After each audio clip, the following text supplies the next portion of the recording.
வந்திருக்கக்கூடிய அரசாங்கத்திடம் நாங்கள் இந்த கோரிக்கை தான் வைக்கிறோம். இந்த கோரிக்கை விஜய் அரசு, சிஎம் விஜய் அவர்கள் தலைமையிலே அமர்ந்திருக்கக்கூடிய இந்த புதிய அரசு எங்களுடைய இந்த கோரிக்கையை நிறைவேற்றுவார்கள் என்று நம்புகிறோம். ஆகவே இந்த 60 மார்க்கு, 75 மார்க்கு, 90 மார்க்கு என்று பாரபட்சம் காட்டாமல் அனைவரும் ரிட்டன் டெஸ்டிலே 35 மார்க்கும், அவர்களுடைய பணி காலத்திற்கு 15 மார்க்கும், அவர்கள் உயர்கல்விக்கு ஒரு 5 மார்க்கும் என்று 55 மார்க்கை நீங்கள் நிர்ணயித்து தேர்வு எழுதக்கூடிய அத்தனை பேருக்கும் நீங்கள் இதை நிர்ணயித்தால் கண்டிப்பாக அத்தனை பேரும் வெற்றி பெறுவார்கள் என்று நாங்கள் குறிப்பிட விரும்புகிறோம். ஆகவே அதுக்கு முன்னால் இனவாரியாக கடந்த கால அரசு போட்ட அந்த மதிப்பெண்களை, அந்த ஆணையை அடியோடு ரத்து செய்ய வேண்டும் என்று கோரிக்கை வைக்கின்றோம். அடுத்து இன்னொரு கோரிக்கை என்னவென்று சொன்னால், அந்த ஆசிரியர் தகுதி தேர்விலே கேட்கக்கூடிய கேள்விகள் இருக்கிறது. அவர்கள் நடத்தக்கூடிய பாடத்தில் தான் கேள்வி கேட்க வேண்டும். நான் ஒரு கெமிஸ்ட்ரி பட்டதாரி ஆசிரியர்.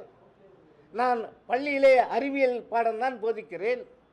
அப்போ எனக்கு அறிவியல் பாடத்தில் தான் கேள்வி கேட்கணும். ஆங்கில பாடத்தில் கேள்வி கேட்பது, சமூக அறிவியல் பாடத்திலே கேள்வி கேட்பது, அதே போல் கணக்கு பாடத்திலே கேள்வி கேட்பது இதெல்லாம் ஏற்புடையதல்ல. ஆகவே அந்த கோரிக்கை நாங்கள் வைத்திருக்கிறோம். ஒரு ஆசிரியர் என்ன பாடம் போதிக்கிறாரோ அந்த பாடத்தில் மட்டுமே தான் ஆசிரியர் தேர்விலே நீங்கள் கேள்விகள் கேட்க வேண்டும்.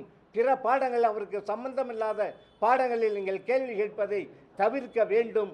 இது சம்பந்தமாக இந்த புதிய அரசு, சிஎம் விஜய் அவர்கள் தலைமையிலே அமைந்திருக்கக்கூடிய இந்த அரசு புதிய ஆணையை நீங்கள் பிறப்பிக்க வேண்டும் என்று நாங்கள் கோரிக்கை வைக்கிறோம். அதே போன்று ஆசிரியர்கள் பதவி உயர்வு பெறுவதற்கும் தொடர்ந்து பணி புரிவதற்கும் 20-25 ஆண்டுகளாக பணிபுரியக்கூடியவர்களை, தொடர்ந்து பணிபுரியக்கூடியவர்களை, ஏராளமான மாணவ செல்வங்களை உயர்ந்த நிலைக்கு கொண்டு வந்த ஆசிரியர் பெருமக்களை இந்த டெஸ்ட் பாஸ் பண்ணவில்லை என்று காரணம் காண்பித்து வீட்டுக்கு செல்ல அனுப்புவதை நாங்கள் ஏற்க முடியாது. ஆகவே ஆசிரியர்கள் தொடர்ந்து பணிபுரிவதற்கும் அவர்கள் தொடர்ந்து பதவி உயர்வு பெறுவதற்கும் டெஸ்ட் தேர்வு தடையாக அமைந்துவிடக்கூடாது. அதற்கு ஏற்ற வகையில் உங்களுடைய ஆட்சி தீர்மானங்களை நிறைவேற்ற வேண்டும் என்று நாங்கள் கேட்கிறோம். இவைகளை எல்லாம் இந்த புதிய அரசு, சிஎம் விஜய் தலைமையிலே அமைந்திருக்கக்கூடிய இந்த புதிய அரசு நிறைவேற்றி தருவார்களேயானால் இது ஒன்றும் கஷ்டம் இல்லை. பல மாநிலத்திலே நாங்கள் சொன்னதை அமுல்படுத்தி இருக்கிறார்கள். ஆகவே இன்னும் நீங்கள் அமுல்படுத்துவீர்களேயானால் தமிழகத்தில் இருக்கக்கூடிய லட்சோப லட்சம் ஆசிரியர் பெருமக்கள் உங்களை தெய்வமாக கொண்டாடுவார்கள். லட்சோப லட்சம் ஆசிரியர்கள் உள்ளங்களிலே நீங்கள் குடியிருப்பீர்கள் என்று மாண்புமிகு சிஎம் விஜய் அவர்களுக்கு எங்கள் சங்கத்தின் சார்பாக தெரிவித்துக் கொள்ள விரும்புகிறோம். அதற்கு ஏற்ப இந்த அரசாங்கம் செயல்பட வேண்டும், ஆணைகளை பிறப்பிக்க வேண்டும் என்று நாங்கள் சொல்லுகின்றோம். அதே போன்று இந்த அரசு சொன்ன வாக்குறுதிகள், தேர்தல் வாக்குறுதிகள், பழைய ஓய்வூதிய திட்டத்தை கொண்டு வருவோம் என்று சொன்னார்கள். அதையும் உடனடியாக அமுல்படுத்திட வேண்டும் என்று நாங்கள் இந்த புதிய அரசை கேட்டுக்கொள்கிறோம். அதே போன்று அவர்கள் ஆசிரியர்களுக்கு இன்று ஏராளமான பணிகள், கடுமையான பணிச்சுமைகள், பாடம் நடத்துவதற்கே அவர்களை அனுமதிக்கலை. பாடம் நடத்துவதற்கே ஆசிரியர் பெருமக்களுக்கு வேலை இல்லை.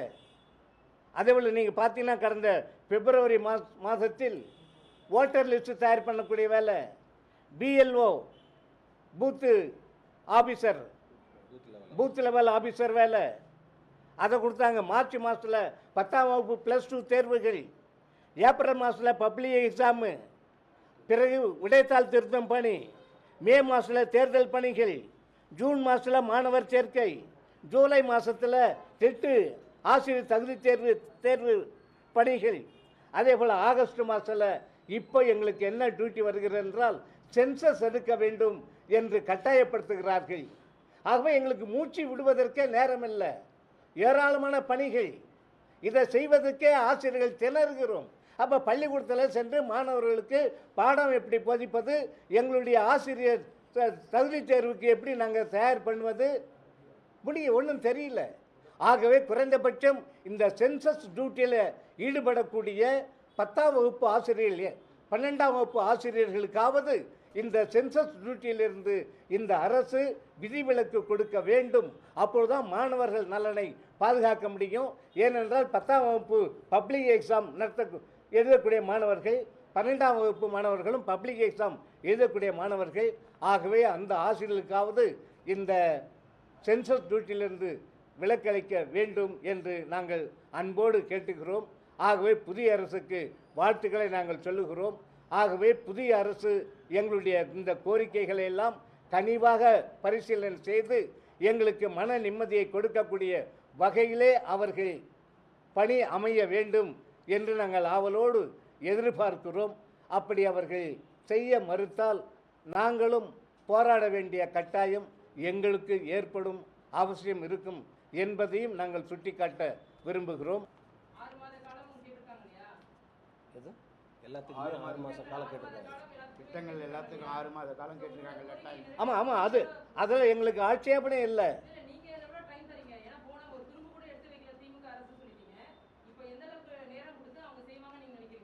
இல்லை, அதனால தான் நாங்கள் கோரிக்கை வைக்கிறோம். போராட்ட அறிவிப்பு அல்ல.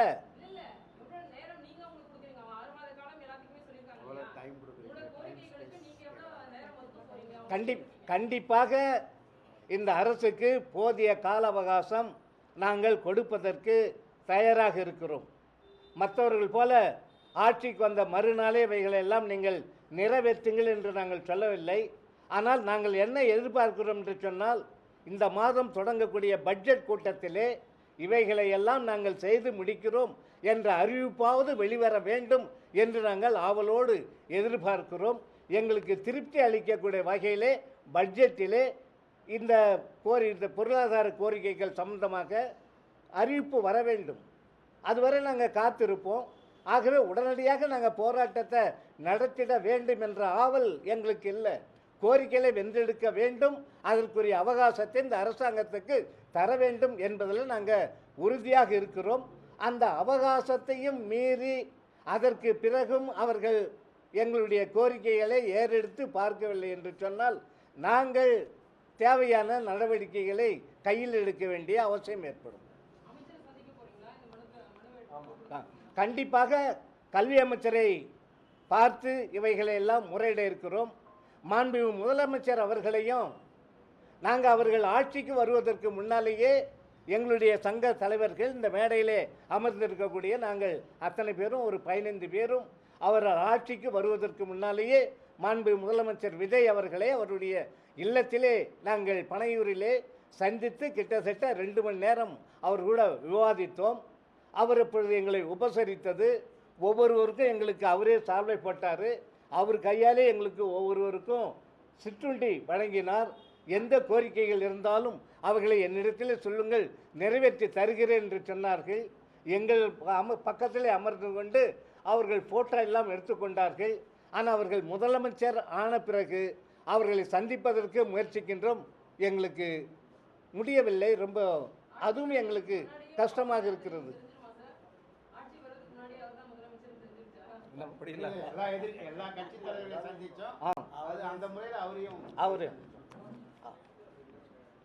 ஆகவே அவரை ஆட்சிக்கு வந்த பிறகு அவரை சந்தித்து இதெல்லாம் சொல்லணும், அவருக்கு தேங்க்ஸு நேரடியாக பர்சனலாக சொல்லணும்னு நினைக்கிறோம். எங்களுக்கு இன்னும் அனுமதி கிடைக்கல. ஆனால் அதனுடைய முக்கிய அமைச்சர்கள் ஆனந்த் அவர்களையும் அதே போல் நம்முடைய ஆதவ் அர்ஜுனா அவர்களையும் அதே போல் அமைச்சர் நம்ம கல்வி அமைச்சரையும் ஒரு தடவை பார்த்துருக்குறோம். முதலமைச்சரை பார்ப்போம், இவைகளெல்லாம் அவரிடத்திலே சொல்லுவோம். பலன் எதுவும் கிடைக்கவில்லை என்றால் நாங்கள் அடுத்த கட்ட என்ன செய்வது என்று முடிவெடுப்போம்.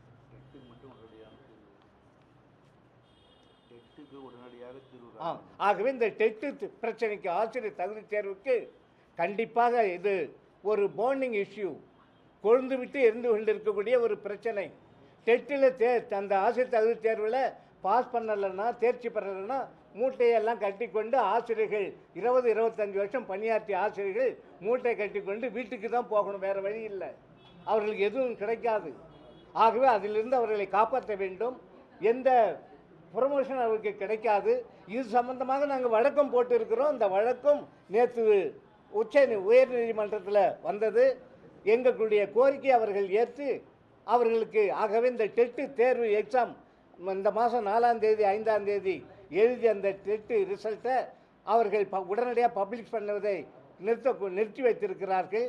நாங்கள் எழுப்பியிருக்கக்கூடிய இந்த பிரச்சனைக்கு எல்லாம் தீர்வு கண்ட பிறகு, அதாவது அந்த மார்க் 35 மார்க்கு ரிட்டர்ன் எக்ஸாமுக்கு 35 மார்க்கு கொடுக்கணும்னு கேட்டு இருக்கிறோம்.